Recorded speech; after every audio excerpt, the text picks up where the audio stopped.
José Cárdenas informa. Todas las noticias, todas las voces.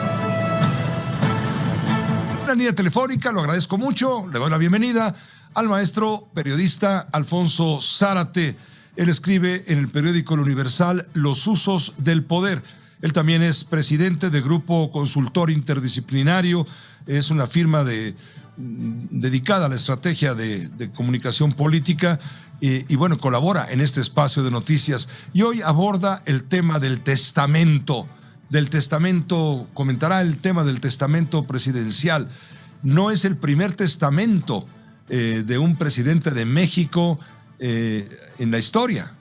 Descubre hechos bien interesantes que vienen desde tiempos de Santana. En fin, qué gusto escucharte y saludarte, Alfonso Zárate, como siempre. Bienvenido. Muchas gracias, Pepe. En efecto, se ha dicho, y yo creo que con razón, que la historia es una gran maestra. Y en el caso de México, hubo un presidente que se creyó el salvador de la patria y cuya presencia marcó casi 33 años del siglo XIX. En los momentos de gloria de Antonio López de Santana, se creyó el hombre imprescindible. Recibió aclamaciones del populacho, el apoyo de políticos vividores, y en el extremo del delirio, el 16 de diciembre de 1853, expidió un decreto en el que se establecía que para el caso de fallecimiento o de imposibilidad física y moral del presidente, éste podría escoger sucesor asentando su nombre en un pliego cerrado y sellado que se depositaría en el Ministerio de Relaciones Exteriores. Es decir, Pepe, que el tapadismo nació precisamente con Antonio López de Santana y que en este delirio del poder llegó a imaginar que en caso de su muerte, él mismo definiría quién debería de ser su sucesor. Así que esos son los días del primer tapado. Y el escritor Fernando Benítez nos dice que cuando Santana regresa a México después de la muerte de Benito Juárez y todavía creyéndose el hombre irreemplazable, su mujer le pagaba a varios pobres diablos con el único objeto de que se sentaran en la antesala de su casa y que al salir Santana le hicieran una reverencia o le aplaudieran. Así que Santana murió creyendo que el pueblo de México lo adoraba. Y el propio Benítez recupera las últimas horas de don Benito Juárez. Esto el 17 de julio de 1872. Dice Benítez que pasadas las 10 de la noche, Juárez, que tenía entonces 66 años, se despidió y se fue a su habitación, donde comenzó a leer un libro sobre el emperador Trajano y el largo gobierno de Trajano.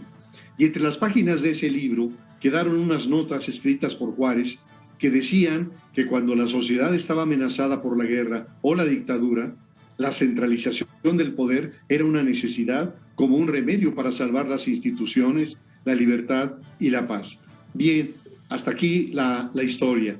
Yo creo que el presidente López Obrador parece convencido de que tiene una dimensión histórica de la estatura de Miguel Hidalgo, de Benito Juárez, de Francisco I. Madero, y su egolatría se alimenta del fervor de sus seguidores.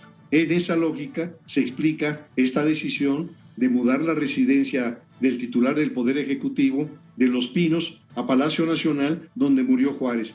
Entonces, a mí no me resulta difícil imaginar que a Andrés Manuel no le gustaría morir en el retiro y en la sencillez de su finca en Palenque, sino en pleno ejercicio del poder y en Palacio Nacional. Y así imaginar los honores que recibirían sus restos, las guardias de honor, las filas interminables de la gente humilde desfilando frente a su féretro, mezclada con embajadores, dirigentes de partido, ministros religiosos y líderes sociales. En esa convicción de su trascendencia histórica, creo que se inscribe esta decisión de redactar su testamento político ante la posibilidad de su muerte.